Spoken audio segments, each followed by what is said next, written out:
एक visionary leader, ये हैं रतन टाटा। रतन टाटा नाम ही काफी है। ये वो शख्सियत हैं जिन्हें किसी इंट्रोडक्शन की जरूरत नहीं है। प्रतिष्ठित टाटा परिवार में जन्मे रतन टाटा का सफर एक्स्ट्रॉर्डिनरी विजन, अटूट डिटर्मिनेशन और एक अलग लेवल के कमिटमेंट की कहानी है। टाटा स्टील के शुरुआती दिनों से लेकर टाटा ग्रुप के ट्रांसफॉर्मेटिव लीडरशिप तक रतन टाटा ने इंडियन इंडस्ट्री पर एक अमिट छाप छोड़ी है। उनका इम्पैक्ट बोर्डरूम से कहीं आगे तक फैला हुआ है। वो एक फिलैंथ्रोपिस्ट हैं, एक विजनरी हैं और इंडियन बिजनेस के एक सच्चे आइकॉन हैं। आज हम रतन टाटा की लाइफ और लेगेसी के बारे में जानेंगे, उनके की माइलस्टोन्स, वैल्यूज और प्रिंसिपल्स को एक्सप्लोर करेंगे जिन्होंने उनके इस रिमार्केबल जर्नी को आकार दिया है। हमारे साथ जुड़िए और उस इंसान को सेलिब्रेट करिए जिसने बड़े सपने देखने की हिम्मत की और उन सपनों को हकीकत में बदला, आने वाली पीढ़ियों को इंस्पायर किया। रतन नवल टाटा का जन्म 28 दिसंबर 1937 को बॉम्बे, अब मुंबई, भारत में हुआ था। उनका बचपन प्रिविलेज और उथल पुथल दोनों से भरा था। उन्होंने कम उम्र में ही परिवार के अलग होने की चुनौतियों का सामना किया। हालांकि इन एक्सपीरियंसेस ने उन्हें रेजिलियंस और एम्पैथी की भावना से भर दिया। रतन टाटा की एजुकेशन जर्नी उन्हें प्रतिष्ठित संस्थानों तक ले गई, जो नॉलेज और एक्सेलेंस के प्रति उनकी प्यास को दर्शाती है। उन्होंने मुंबई के कैथेड्रल और जॉन कॉनन स्कूल से पढ़ाई की। उसके बाद शिमला के बिशप कॉटन स्कूल गए। फिर उन्होंने 1962 में यूनाइटेड स्टेट्स की कॉर्नेल यूनिवर्सिटी से हायर एजुकेशन हासिल की, जहां उन्होंने स्ट्रक्चरल इंजीनियरिंग के साथ आर्किटेक्चर में डिग्री हासिल की। इन शुरुआती सालों ने रतन टाटा के कैरेक्टर को आकार देने में महत्वपूर्ण भूमिका निभाई। उन्होंने उनके फ्यूचर सक्सेसेस की नींव रखी। उनकी एजुकेशन ने उन्हें एक स्ट्रॉन्ग एकेडमिक बेस प्रदान किया। उनके पर्सनल एक्सपीरियंसेस ने उनमें एम्पैथी, परसिवियरेंस और ह्यूमन नेचर की गहरी समझ पैदा की। टाटा ग्रुप में रतन टाटा का प्रवेश कोई प्रिविलेज्ड रास्ता नहीं था। उन्होंने 1962 में टाटा साम्राज्य की नींव, टाटा स्टील से अपने करियर की शुरुआत की।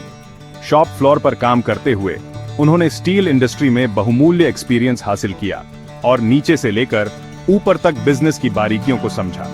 टाटा ग्रुप के भीतर उनकी शुरुआती रोल्स में टाटा मोटर्स और NELCO, national radio and electronics company limited सहित विभिन्न डिविजन्स में काम करना शामिल था। इससे उन्हें कंग्लोमरेट के डाइवर्स ऑपरेशंस का एक व्यापक दृष्टिकोण मिला। इसने उन्हें समूह की स्ट्रेंथ्स और इंप्रूवमेंट एरियाज की गहरी समझ विकसित करने की अनुमति दी।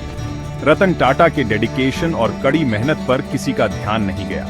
वह लगातार तरक्की करते हुए जिम्मेदारी के पदों पर पहुंचे। उनकी लीडरशिप पोटेंशियल लोगों से जुड़ने की उनकी क्षमता में स्पष्ट थी, चाहे वो शॉप फ्लोर वर्कर्स हों या सीनियर मैनेजमेंट।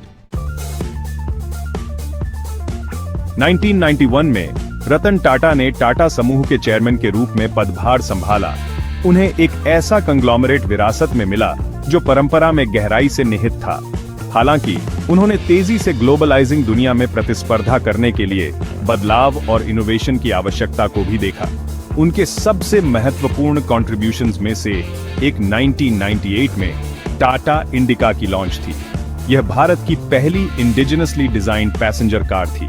इस महत्वाकांक्षी प्रोजेक्ट को इंडस्ट्री एक्सपर्ट्स से संदेह का सामना करना पड़ा। उन्होंने ग्लोबल ऑटोमोटिव मार्केट में एक इंडियन कंपनी की प्रतिस्पर्धा करने की क्षमता पर संदेह किया। हालांकि रतन टाटा का विजन और डिटर्मिनेशन बना रहा। टाटा इंडिका भारतीय कंज्यूमर्स का दिल जीतते हुए एक कमर्शियल सक्सेस बन गई। इसने इंडियन ऑटोमोटिव इंडस्ट्री के लिए एक टर्निंग पॉइंट के रूप में चिह्नित किया। इसने साबित कर दिया कि इंडियन कंपनीज इनोवेट कर सकती हैं और ग्लोबल स्केल पर प्रतिस्पर्धा कर सकती हैं। Section 5, Tata Nano the people's car. 2008 में टाटा नैनो की लॉन्च के साथ रतन टाटा की इनोवेशन के प्रति प्रतिबद्धता और भी स्पष्ट हो गई। यह एक ऐसी कार थी जिसे वास्तव में मैसेस के लिए डिजाइन किया गया था।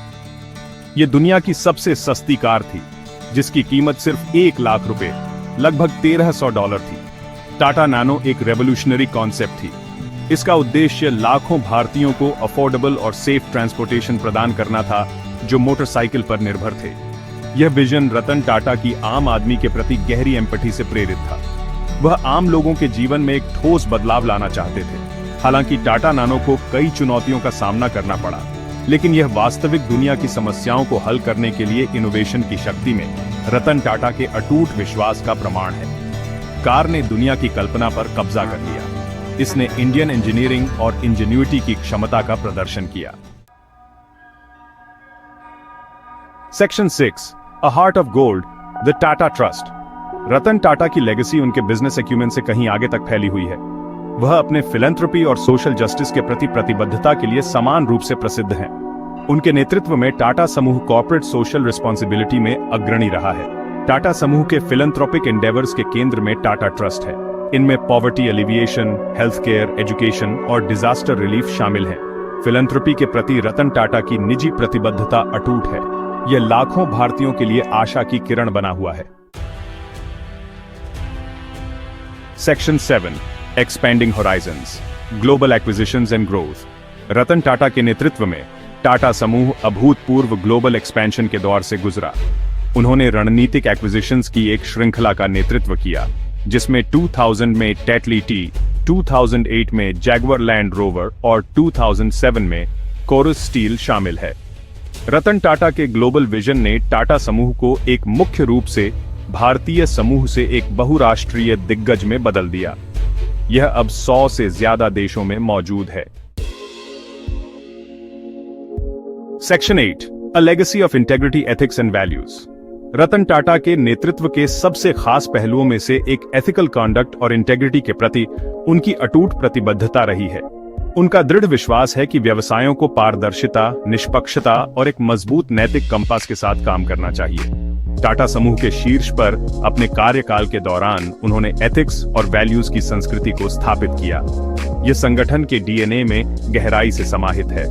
उन्होंने सही तरीके से बिजनेस करने के महत्व पर लगातार जोर दिया है, तब भी जब यह सबसे आसान रास्ता न हो। रतन टाटा की अटूट ईमानदारी ने उन्हें व्यापक प्रशंसा और सम्मान दिलाया है। इसने भारत में एथिकल बिजनेस प्रैक्टिसेस के लिए एक बेंचमार्क भी स्थापित किया है। वह गुड कॉर्पोरेट गवर्नेंस की शक्ति में दृढ़ विश्वास रखते हैं। उन्होंने कॉर्पोरेट वर्ल्ड में अधिक ट्रांसपेरेंसी और अकाउंटेबिलिटी की लगातार वकालत की है। Section 9, inspiring a nation, Ratan Tatas enduring impact. Bharat पर रतन टाटा का प्रभाव बिजनेस के दायरे से कहीं आगे तक फैला हुआ है। वह एक राष्ट्रीय आइकॉन है। वह अपने विजन, अपनी इंटेग्रिटी और भारत को एक बेहतर जगह बनाने के लिए अपनी अटूट प्रतिबद्धता के लिए प्रशंसा पाते हैं। उनके जीवन और काम ने भारतीयों की पीढ़ियों को इंस्पायर किया है।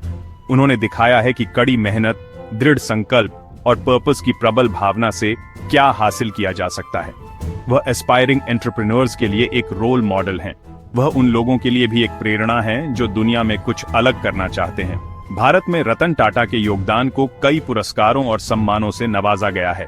इनमें 2000 में पद्म भूषण और 2008 में पद्म विभूषण शामिल हैं, जो क्रमशः भारत का दूसरा और तीसरा सर्वोच्च नागरिक पुरस्कार है। ये सम्मान राष्ट्र के प्रति उनके अपार योगदान का प्रमाण है। Section 10, lessons in leadership, wisdom from a visionary. Ratan Tata की लीडरशिप स्टाइल विनम्रता, सहानुभूति और ह्यूमन नेचर की गहरी समझ की विशेषता है। वह अपनी टीम को एम्पावरिंग करने में विश्वास रखते हैं। वह ट्रस्ट और कोलैबोरेशन की संस्कृति को बढ़ावा देते हैं। वह लोगों को अपना सर्वश्रेष्ठ प्रदर्शन करने के लिए इंस्पायर और मोटिवेट करने की अपनी क्षमता के लिए जाने जाते हैं। वह एग्जाम्पल के द्वारा नेतृत्व करते हैं। वह अपने हर काम में उत्कृष्टता के प्रति अटूट प्रतिबद्धता प्रदर्शित करते हैं। रतन टाटा के लीडरशिप लेसन्स बोर्ड रूम से कहीं आगे तक फैले हुए हैं। वह हमें इंटेग्रिटी, सोशल रिस्पॉन्सिबिलिटी और सपनों की शक्ति का महत्व सिखाते हैं। वह एक सच्चे विजनरी हैं। उन्होंने हमें दिखाया है कि अपने मूल्यों पर अडिग रहते हुए भी महान कार्य करना संभव है। Section 11, a timeless inspiration, Ratan Tata's legacy. Ratan Tata की कहानी एक्स्ट्रॉर्डिनरी विजन, अटूट डिटर्मिनेशन और कुछ अलग करने की अटूट प्रतिबद्धता की कहानी है। उन्होंने भारतीय उद्योग जगत पर एक अमिट छाप छोड़ी है। उन्होंने दुनिया भर में लाखों लोगों के जीवन को छुआ है। उनकी विरासत केवल उन कंपनीज के बारे में नहीं है जिन्हें उन्होंने बनाया है, या उस दौलत के बारे में नहीं है जो उन्होंने बनाई है। यह उन मूल्यों के बारे में है जिनका वह अवतार है। इंटेग्रिटी, कंपैशन और मानवीय क्षमता की शक्ति में गहरी आस्था। रतन टाटा का सफर हमें बड़े सपने देखने, कड़ी मेहनत करने और अपने विश्वासों को कभी नहीं छोड़ने के लिए प्रेरित करता रहेगा।